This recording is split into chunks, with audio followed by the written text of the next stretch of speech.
नमस्कार, न्यूज़आर के खास कार्यक्रम में आपका स्वागत है। मैं हूं देवेंद्र कुशवाहा। पीएम मोदी ने कांग्रेस पर करारा हमला बोलते हुए कांग्रेस पार्टी पर देश को बांटने का आरोप लगाया है। जगदलपुर में बीजेपी के परिवर्तन महासंकल्प रैली को संबोधित करते हुए मोदी ने जहां एक तरफ कांग्रेस पर जातिगत जनगणना के नाम पर देश को तोड़ने का आरोप लगाया, वहीं राज्य की भूपेश सरकार पर भी जमकर बरसे। मोदी ने कहा कि भ्रष्टाचार और अपराध में छत्तीसगढ़ और राजस्थान में होड़ लगी हुई है।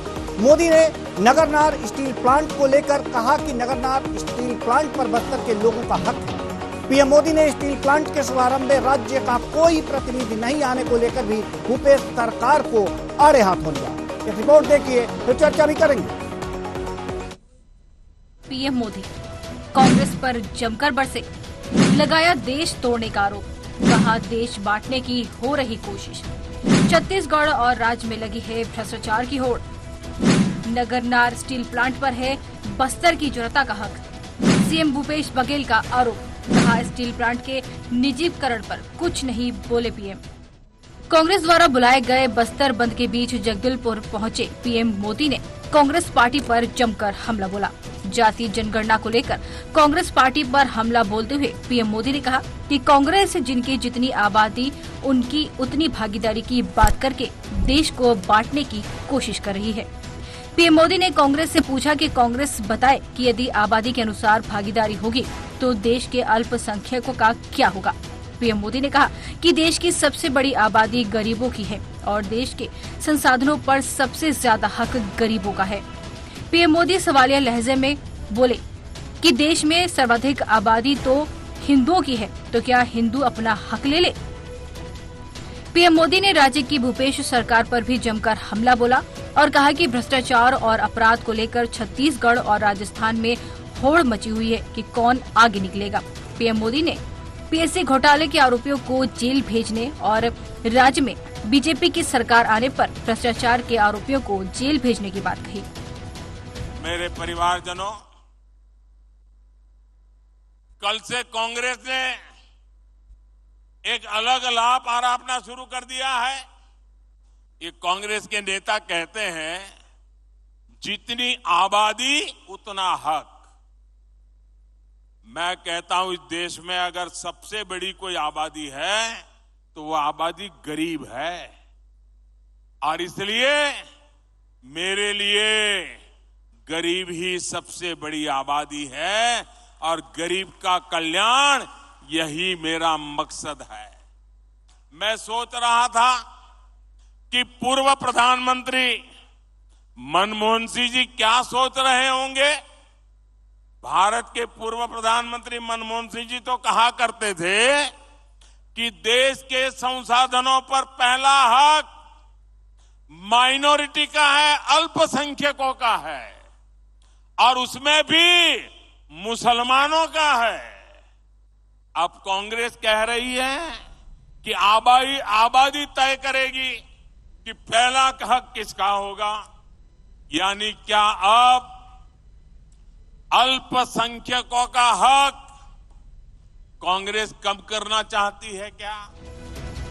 पीएम मोदी ने छत्तीसगढ़ के धान उत्पादक किसानों से कहा कि छत्तीसगढ़ के धान किसानों का दाना दाना धान केंद्र की मोदी सरकार खरीदती है और इसके लिए राज्य की छत्तीसगढ़ सरकार को 1 लाख करोड़ रुपए से ज्यादा दिया गया है।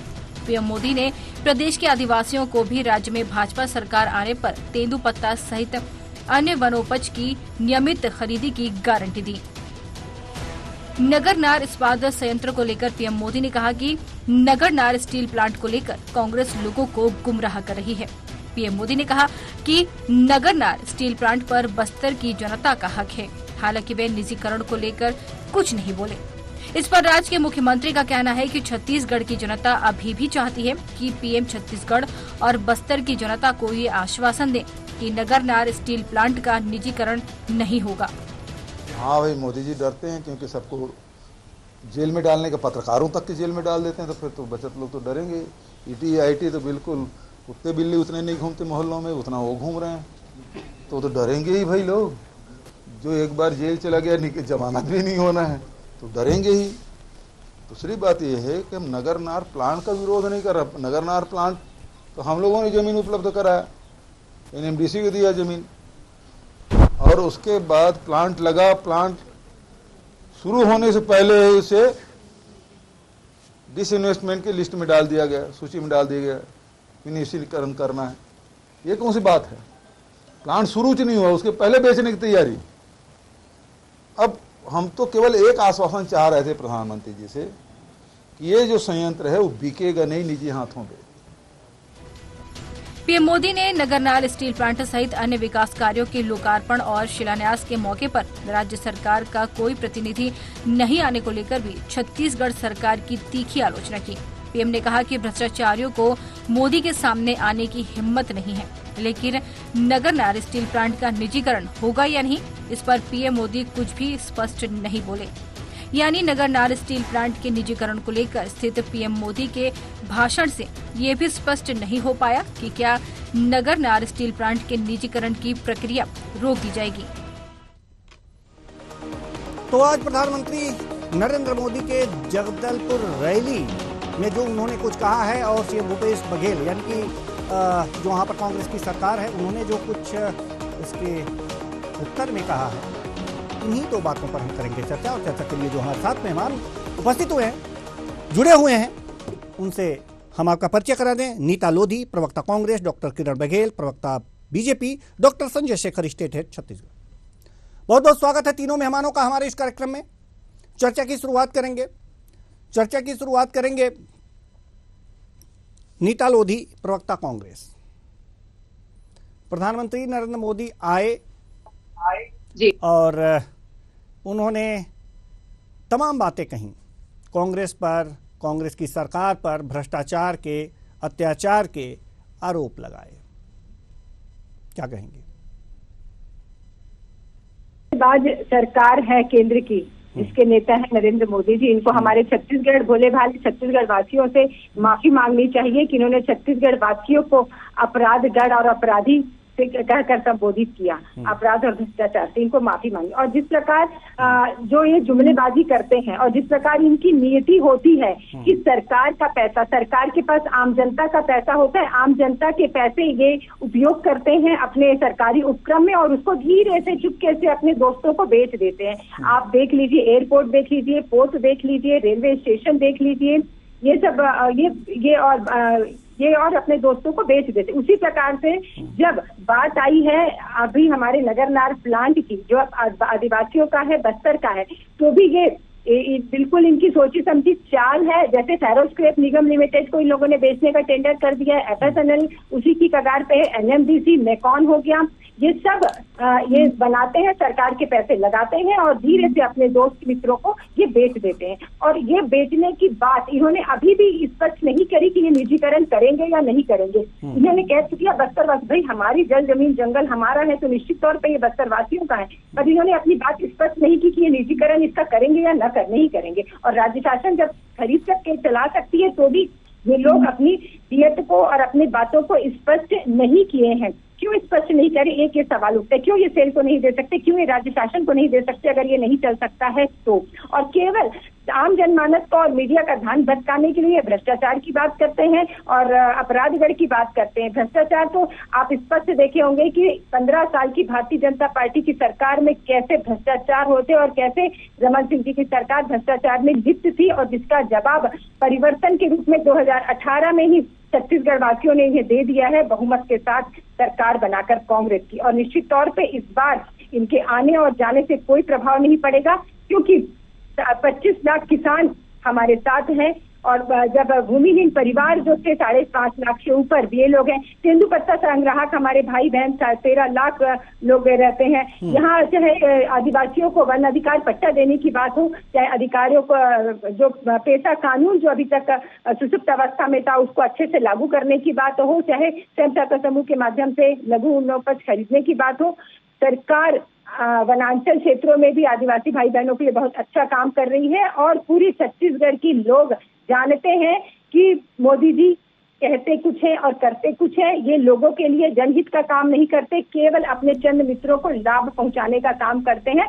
इस कार्यक्रम से भी षड्यंत्र की बू आ रही है कि वो ये हमारे नगरनार प्लांट को निश्चित तौर पे अपने दोस्तों को बेचने की प्लानिंग कर रहे हैं। चलिए ठीक है, आज खुलाखुर्ची तब होती जब ये कहते कि ये निजीकरण नहीं किया जाएगा, स्थानीय बेरोजगारों को लाभ मिल पाएगा। इसमें बिल्कुल षड्यंत्र की बू आ रही है, जिस प्रकार इन लोगों ने दूसरे उपक्रम बेचने का। ठीक है नेताजी, हम आपके पास आएंगे, हम आपके पास आएंगे। हमारे साथ डॉक्टर किरण बघेल जी भी हैं, प्रवक्ता बीजेपी। हम आपके पास आना चाहेंगे।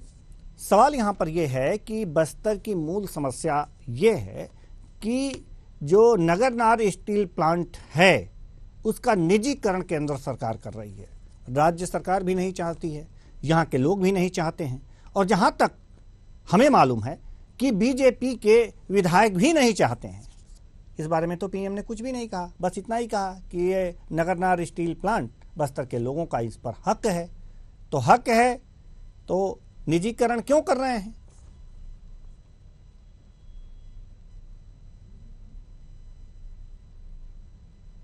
जी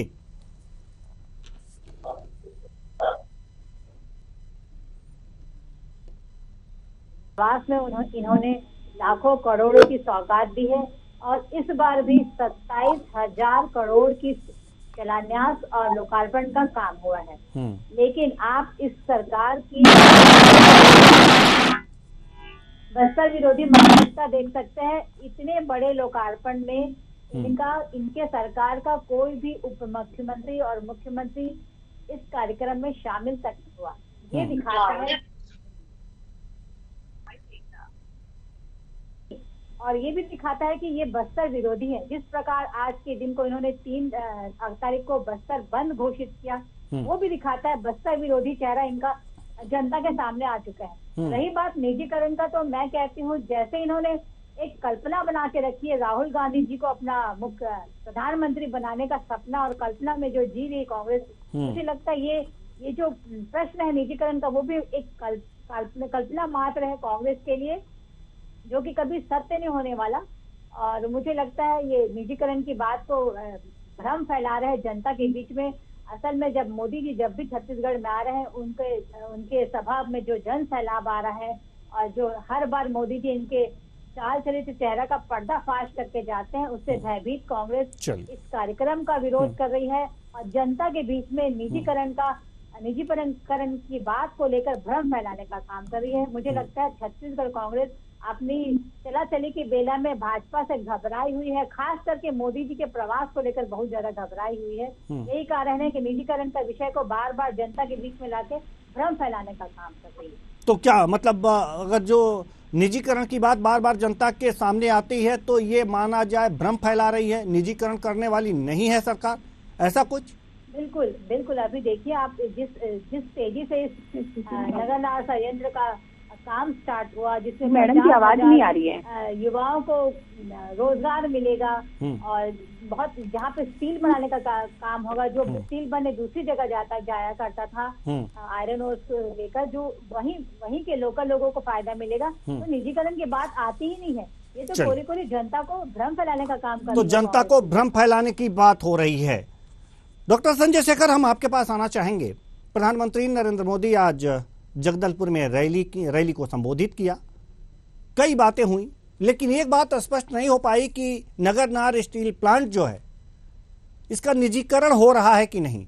आज भी जो बीजेपी की प्रवक्ता हैं ये कह रही हैं कि कांग्रेस भ्रम फैला रही, निजीकरण नहीं हो रहा, जबकि कांग्रेस कह रही है कि निजीकरण के बारे में प्रधानमंत्री ने कुछ नहीं कहा, बस इतना ही कहा कि बस्तर के लोगों का इस स्टील प्लांट पर हक है। आपको क्या लगता है? अगर देखिए, भ्रम फैलाने आप ध्यान देंगे तो जब इनकी इससे पूर्व प्रधानमंत्री नीता लोधी जी, हम आपके पास आएंगे। डॉक्टर संजय शेखर से मेरा सवाल था जी। नीता लोधी जी, हम आपके पास आएंगे जी। जी देखिए, भ्रम फैलाने जैसी कोई स्थिति नहीं है। सब कुछ बहुत शीशे की तरह साफ है, और जो निजीकरण की प्रक्रिया है वो काफी करीब 1 साल से ज्यादा समय से चल रही है। पहले एनएमडीसी का अंग था नगरनार स्टील प्लांट, उसको एनएमडीसी से अलग किया गया, उसको स्वतंत्र इकाई बनाया गया, फिर स्वतंत्र इकाई बना करके उसको निजीकरण की उसकी प्रक्रिया शुरू की गई, और एक्सप्रेशन और फिर इंटेंट जो कहते हैं वो बुलाया गया। उसमें कई सारी कंपनियां भाग ली। एक्सप्रेशन ऑफ इंटेंट को मैं सीधे सीधे अगर सरल शब्दों में कहूँ तो एक बोली बुलाई गई सरकार के तरफ से, केंद्र सरकार के तरफ से, जो विनिवेश मंत्रालय, विनिवेश जो एजेंसी है भारत सरकार की, उसके द्वारा, और उस बोली में कई सारी निजी कंपनियों ने भाग लिया और वो प्रक्रिया आगे चल रही है। तो वो आज उम्मीद की जा रही थी कि पीएम मोदी जब बस्तर आएंगे तो उसके बारे में कुछ बोलेंगे कि क्या वो जो एक्सप्रेशन ऑफ इंटेंट की प्रक्रिया चल रही थी, जो निजीकरण की प्रक्रिया चल रही है, क्या केंद्र सरकार उस पर रोक लगाएगी? केंद्र सरकार क्या नगरनार इस्पात संयंत्र को केंद्र सरकार के अधीन ही रहने देगी? ये कुछ उम्मीद की जा रही थी, बस्तर की जनता को उम्मीद थी, छत्तीसगढ़ की जनता को उम्मीद थी, लेकिन पीएम मोदी ने इस पर कुछ नहीं बोला। उन्होंने बहुत जो चतुराई के साथ होता है, बहुत चतुराई के साथ ये कह दिया कि जो है नगरनार स्टील प्लांट पर बस्तर की जनता का हक है। तो बस्तर की जनता का हक है तो आप स्पष्ट कर दीजिए ना कि उसका निजीकरण नहीं होगा। लेकिन आपने ये नहीं कहा। मतलब कुल मिलाकर के स्थितियां ये है कि अभी चुनाव निकल जाएगा, चुनाव में भ्रम में रख करके जनता से वोट लिया जाएगा और बाद में फिर चुनाव के बाद फिर उसकी निजीकरण की प्रक्रिया को आगे बढ़ाई जाएगी। इसका एक अर्थ ये भी जाता है। तो एक स्पष्टता होनी चाहिए, स्पष्टता बीजेपी की तरफ से भी होनी चाहिए, केंद्र सरकार की तरफ से भी होनी चाहिए कि उसका निजीकरण नहीं होगा जी। ये बात आज पीएम मोदी ने नहीं बोला, जिसका बड़ी बेसब्री से पूरे छत्तीसगढ़ और बस्तर को इंतजार था जी। ठीक है, डॉक्टर किरण बघेल जी, आपने सुना कि ये पूरे बस्तर को, पूरे देश को इसका इंतजार था कि आज प्रधानमंत्री नरेंद्र मोदी जी नगरनार जो इस्पात संयंत्र है उस पर कुछ बोलेंगे, निजीकरण की बात भी करेंगे कि ऐसा नहीं होगा या होगा, ये बात स्पष्ट करेंगे, लेकिन उन्होंने किया नहीं और प्रक्रिया जो है ये पहले हो चुकी है। तो आप ही इस बात को कैसे कह सकती हैं कि निजीकरण नहीं होगा? देखिए कुशवाहा जी, मुझे प्रक्रिया के बारे में तो ज्यादा जानकारी नहीं, लेकिन अगर ऐसा कुछ होता तो मुझे पूर्ण विश्वास है कि मोदी जी कुछ न कुछ इस बात पे कहते, क्योंकि उन्होंने इस बात पे, उन्होंने नगरनार संयंत्र के बारे में बहुत विस्तार से बात की, उसकी आधुनिकीकरण के बारे में बात की, रोजगार के बारे में बात की। अगर ऐसा कुछ प्रक्रिया होती और ऐसा कुछ बोली भी तो लगाया गया है ना, एनएमडीसी के अंग के रूप में था, फिर उसे अलग किया गया। आगे की प्रक्रिया में कुछ रोक दिए जाए, ठीक जैसे कि भूपेश सरकार ने भी हमें शराबबंदी का वादा किया था और उन्होंने भी कहा कि अभी पीएससी घोटाले के लोगों को डॉक्टर संजय शेखर भी कुछ कह रहे हैं, उनकी आवाज नहीं आ पा रही है जी। तो बात कहने और करने में बहुत फर्क है। मैं कह रही हूँ, किरण जी, मैं पूरी जिम्मेदारी के साथ कह रहा हूँ कि ये जो है नगरनार के निजीकरण की प्रक्रिया पिछले 1 साल से ज्यादा समय से चल रही है। सबसे पहले एनएमडीसी से नगरनार संयंत्र को अलग किया गया और वो अलग सिर्फ इसलिए किया गया क्योंकि इसको निजीकरण करना था। और जब नगरनार संयंत्र एनएमडीसी से अलग हो गया, उसके बाद फिर उसका एक्सप्रेशन ऑफ इंटरेस्ट, जिसको बोली कहते हैं, एक तरीके से निजीकरण के लिए बोली लगाई गई। कोलकाता में ये पूरी प्रक्रिया संपन्न हुई और उसमें निजी कंपनियों ने बाकायदा बोली लगाई है और राज्य सरकार ने उस समय आपत्ति की कि जब हम कह रहे हैं कि हमको भी मौका दिया जाना चाहिए, लेकिन उसमें ऐसे क्लॉजेज डाल दिए गए थे कि छत्तीसगढ़ सरकार उसमें भाग नहीं ले सकी और छत्तीसगढ़ सरकार उसमें पार्टिसिपेट भी नहीं कर पाई। तो इसको लेकर के भी विवाद की स्थिति बनी थी, लेकिन वो प्रक्रिया अभी चल रही है। वो प्रक्रिया रुकेगी या रोकी जाएगी, इसके बारे में पीएम मोदी ने कुछ नहीं कहा, जिसकी उम्मीद पूरे छत्तीसगढ़ को और पूरे बस्तर की जनता को थी। जी जी, डॉक्टर किरण बघेल जल्दी से, क्योंकि नीता लोधी जी के बाद अगर ये भाई साहब अगर बोल रहे हैं प्रक्रिया में है, तो मुझे हो सकता है प्रक्रिया धीन हो तो इस पे कुछ टीका टिप्पणी करना मुझे लगता है जल्दबाजी होगी और मैं इसके लिए उपयुक्त भी नहीं हूँ। और मैं बस्तर की जनता का ध्यान उन लाखों करोड़ों की सौगातों पर ध्यान दिलवाना चाहूंगी, आकर्षित करना चाहूंगी इनके ध्यान को, जो मोदी जी ने मतलब लगभग 90 वनोपज को मतलब आप नहीं, हम आपको रोकना चाहेंगे डॉक्टर किरण बघेल जी। मतलब कैंसर हुआ है, उसका इलाज नहीं होगा, फोड़ा फुंसी का इलाज करेंगी आप यहाँ बैठ करके? नहीं, जो चीजें स्पष्ट हैं आप ये कह रहे नहीं, ये बात नहीं होती। कुछ बात हो सकती है, लेकिन आप जो लाखों करोड़ की सौगात बस्तर की जनता को दिया जा रहा है, उससे भी आप नजरअंदाज नहीं कर सकते। नीता लोधी जी कुछ कह रही हैं। नमक के बदले में उनका शोषण होता है बस्तर की जनता का। जब ये 1000 करोड़ रुपए की सौगात देके वनांचल क्षेत्र के लोगों का हक ही छीन लेंगे, जब प्लांट को ही प्राइवेट को दे देंगे, अपने मित्रों को दे देंगे, तो उनकी संपत्ति कहाँ रह जाएगी?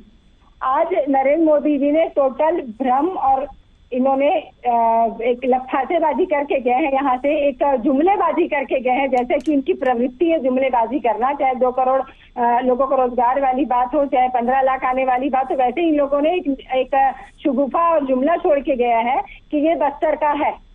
भाई बस्तर का है, पर आपने इसको बेचने की जो प्रक्रिया की थी, इसको निजी उपक्रम को, सार्वजनिक उपक्रम को निजी हाथों में बेचने की जो आपकी प्रक्रिया हमेशा से चलती आई है, आप अभी देख लीजिए। जब मैं थोड़ा सा पूर्व में आपको ध्यान दिलाना चाहूंगी कि जब इन्होंने विनिवेश मंत्रालय बनाया था, अरुण शौरी को मंत्री बनाया था, हमारे छत्तीसगढ़ के बालको प्लांट को बिल्कुल प्री प्लान इन लोगों ने बेच दिया, निजी हाथों में बेचने का सफल प्रयास किया। हमारे भिलाई स्टील प्लांट को बेचने की क्या षड्यंत्र ये लगातार बार करते रहते हैं। फेरो स्क्रैप निगम लिमिटेड को भी बेचने, प्राइवेटाइज करने का इनका प्रयास कर रहे हैं। लोगों ने टेंडर वगैरह की प्रक्रिया कर ली है। एनएमडीसी और मेकॉन का भी वही हाल है। आप ये देखिए कि ये जो एयरपोर्ट बनते हैं, इनको भी ये प्राइवेटाइज कर देते हैं। रेलवे स्टेशन बनाते हैं, प्राइवेट ठेके पे दे देते हैं। पोर्ट अगर देखोगे, बंदरगाह देखोगे, उसको भी आपने बेच दे रहे हो। बैंकों को देखोगे तो बैंकों को मर्ज करते जा रहे हो। बीएसएनएल को देखोगे तो वो उसको घाटे में डालते चले जा रहे हैं। तो ये कहीं ना कहीं भारतीय जनता पार्टी की रीति नीति है कि सार्वजनिक उपक्रम और जनता के पैसा और जनता को जो लाभ मिलने वाला है, इनकी जेब काटकर, इनका अधिकार काटकर अपने चंद मित्रों को दे दिया जाए। चलिए डॉक्टर किरण पूरी बेचने की इनका षड्यंत्र है, और इस षड्यंत्र को छत्तीसगढ़ की जनता बहुत अच्छे से जान गई है। और इस निजीकरण को अपने को बेचने के खुद के वही खाते बिगड़े हुए हैं, वो दूसरे से हिसाब रुपया ना मांगे। ये इनकी छत्तीसगढ़ के ग्रामीणों के बिना ग्राम सभा के अनुमति के कांग्रेस कार्यकर्ताओं को, कांग्रेस के नेताओं को, ग्रामीणों को बिना पूछे उनकी जमीनों को बेच दिया जा रहा है। छत्तीसगढ़ महतारी के यहाँ पीएससी जैसे घोटाले हो रहे हैं, 2000 करोड़ के शराब घोटाले हो रहे हैं। किसी तो पहले कांग्रेसी अपने गिरेबान में देखे कि छत्तीसगढ़ की जनता के साथ क्या करें। छत्तीसगढ़ी बात करते हैं यहाँ के मुख्यमंत्री, जब राज्यसभा सांसद की बात आती है नीता जी, तो 3 नेताओं को आउटसोर्सिंग करके बुलाया जाता है। छत्तीसगढ़ में कोई कांग्रेसी महिला नेत्री नहीं थी तो रंजीता रंजन को बुलाना पड़ा? क्या आपके पास कोई भी छत्तीसगढ़ी नेतृत्व नहीं था कि आपको 3 सांसद आउटसोर्सिंग से करने की पड़ी? आप छत्तीसगढ़ियों के हित की बात करते हैं, छत्तीसगढ़ियावाद की बात कर रहे हैं, और जब सांसदों की बात आती है तो आप बाहर से सांसद आउटसोर्स करते हैं। तो आपकी कथनी और करनी में कितना फर्क है? बाहर से सांसद आउटसोर्स करने का क्या मतलब है? भारत से बाहर के सांसद आते हैं, क्या भारत के ही तो होंगे सांसद? चलिए ठीक है, चलिए। और वो देखिए, ये भाई साहब छत्तीसगढ़ी आवाज की बात करें, छत्तीसगढ़ियों की बात करें, ठीक है, सब भारत के हैं, छत्तीसगढ़ भी भारत से अलग नहीं है। डॉक्टर संजय शेखर, हम आपके पास आना चाहते हैं। चलिए ठीक है, हम आप लोगों के पास आएंगे जी। नीता लोधी जी, डॉक्टर किरण बघेल जी, हम डॉक्टर संजय शेखर जी के पास आना चाह रहे हैं। सारी चीजें हुई, प्रधानमंत्री नरेंद्र मोदी का आगमन हुआ, रैली हुई, संबोधन हुआ, लेकिन उसमें एक चीज और हुई। जो नगरनार स्टील प्लांट है उसका शुभारंभ भी हुआ। एक तरफ बेचने की बात और एक तरफ शुभारंभ, ये बात समझ में नहीं आती। डॉक्टर संजय शेखर, समझाने का प्रयास करें। देखिए, पहले तो मैं ये बता दूं कि अभी बात हो रही थी 27,000 करोड़ की सौगात की बात। ये 27,000 24,000 करोड़ रुपए अकेले नगरनार प्लांट का है। ठीक है। बाकी केवल 3,000 करोड़ है, जिसमें बाकी रेल की परियोजना है और बाकी दूसरी परियोजना है। तो 24,000 करोड़ अकेले नगरनार स्टील प्लांट का है, जिसके निजीकरण की बात है और जिसके निजीकरण को लेकर के पूरा बस्तर आंदोलित है। दूसरी बात आपने कही कि ये शुभारंभ निजीकरण की प्रक्रिया का ही एक अंग है। दरअसल केंद्र सरकार को ये जल्दबाजी है कि उसको जल्दी से जल्दी स्टार्ट किया जाए, ताकि जल्दी से जल्दी उसके निजीकरण की प्रक्रिया जो है वो पूर्ण की जाए। ठीक है, बिना शुरू किए उसको जो है निजी हाथों में न दिया जाए, बल्कि उसको शुरू करके निजी हाथों में दिया जाए।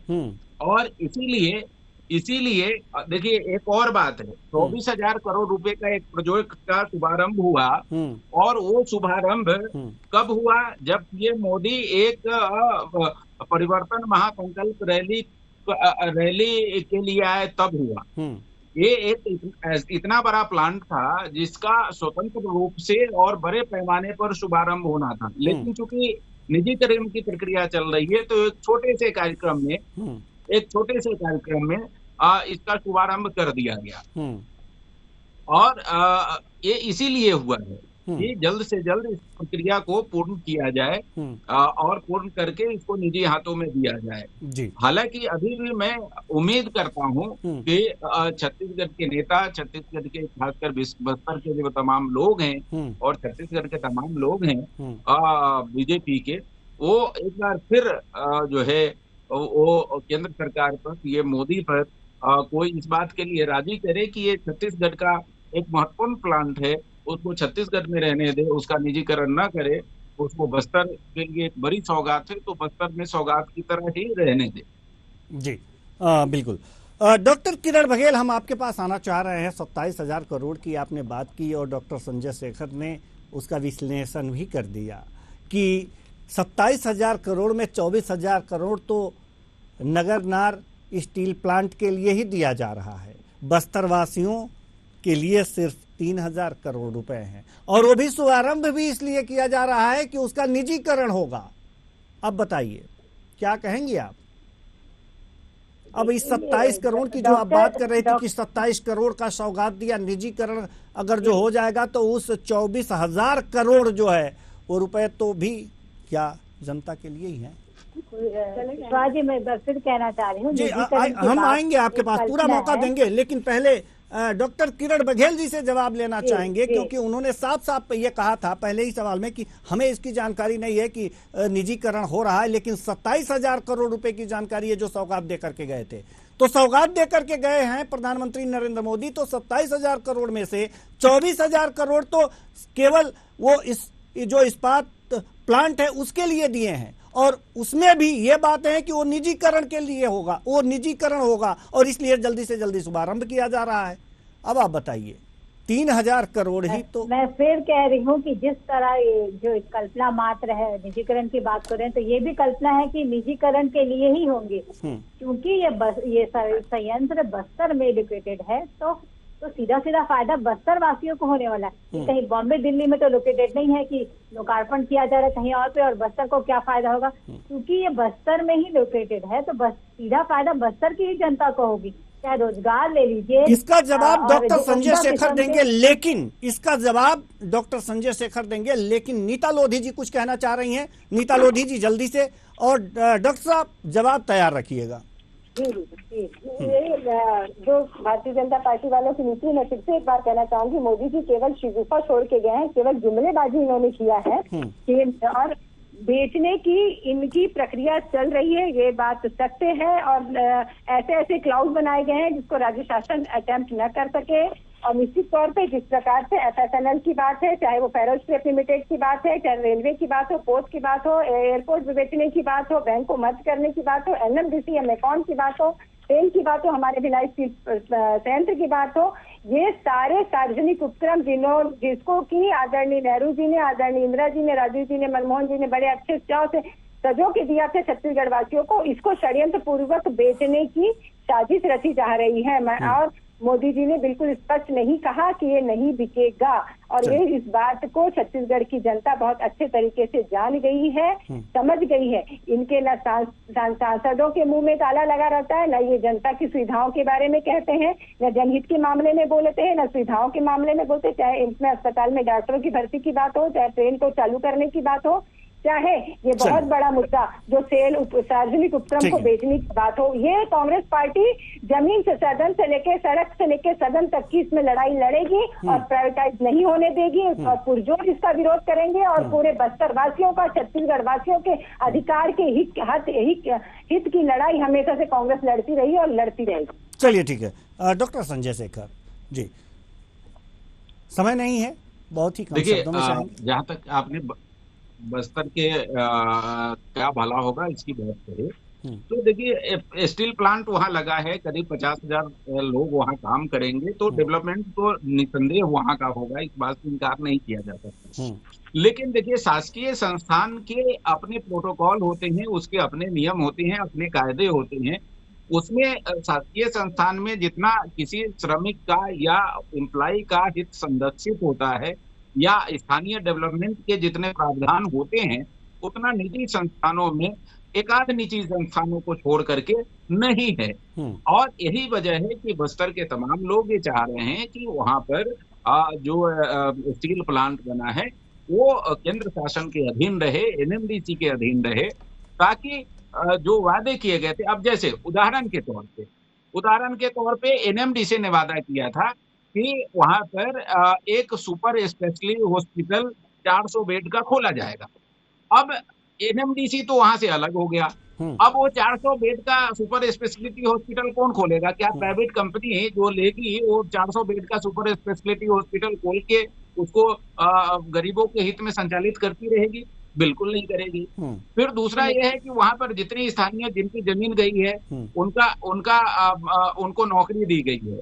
अब उनकी नौकरी आने वाले दिनों तक, उनके रिटायरमेंट तक सुरक्षित रहेगा, इसकी गारंटी कोई निजी संस्थान लेगी? क्योंकि निजी संस्थान तो अपने प्रोडक्टिविटी के आधार पर लोगों को रखती है, एम्प्लॉय को रखती है। उनको अगर आज लगेगा कि कोई आदमी ठीक नहीं है तो कल 1 घंटे बाद उनको निकाल देंगे। जबकि गवर्नमेंट सिस्टम में नहीं होता है। गवर्नमेंट में लोगों का अधिकार सुरक्षित होता है बहुत हद तक। तो इसलिए सबकी आकांक्षा ये है। और उसके बाद CSR के मद से काम का बात है, वहाँ के आसपास के डेवलपमेंट का मसला है। ये जो शासकीय संस्थान के रूप में NMDC या फिर नगरनार स्टील प्लांट जितना बेहतर बस्तर के लिए कर सकती थी, उतना किसी निजी संस्थान से उम्मीद नहीं किया जा सकता है। जी, तो ये सारी चीजें हैं। हालांकि समय इजाजत नहीं देता कि इस चर्चा को और आगे बढ़ाएं, तो सत्यता ये है। बहुत बहुत धन्यवाद तीनों मेहमानों का, आप आए और अपने अपने विचार साझा किए। तो कुल मिलाकर के प्रधानमंत्री नरेंद्र मोदी बस्तर पहुंचे, जगदलपुर में रैली को संबोधित किया और जिस बात का इंतजार था वो नहीं हुआ। जो नगरनार स्टील प्लांट था उसके निजीकरण पर क्या बोलने वाले हैं प्रधानमंत्री? पूरे देश को इंतजार था, बस्तर को इंतजार था, छत्तीसगढ़ को इंतजार था, लेकिन उस पर गोलमोल जवाब दे गए हैं तीनों। ऐसे में अब बस्तर की जनता क्या सोचती है, क्या समझती है, ये तो आने वाला वक्त बताएगा। फिलहाल इस कार्यक्रम में इतना ही। नमस्कार।